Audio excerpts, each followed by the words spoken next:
punaisten varpaittani.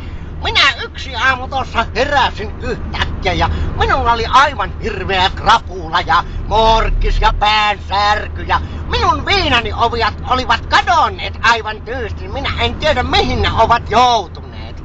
Joku ruokoton ihmisotus on varastanut ne minun kaapistani sillä aikaa kun minä olen nukkunut.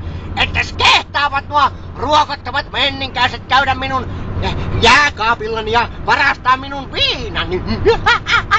Kautta likaisen kyrpäni. Eilen kun minä heräsin, oli hirveä pääsärky myös silloin, niin minä heräsin sellainen asia, että minulla oli peuran pillussa minun mulkkuni ja minä en tiedä miten se sinne oli joutunut. Mutta se saattaa olla yksi syy, koska röllirupeltaja sanoi minulle joskus, että jos ihminen juo tai röllipeikko juo tarpeeksi alkoholia, niin sen pää menee aivan sekaisin ja sen jälkeen se rupeaa tekemään omituisia asioita.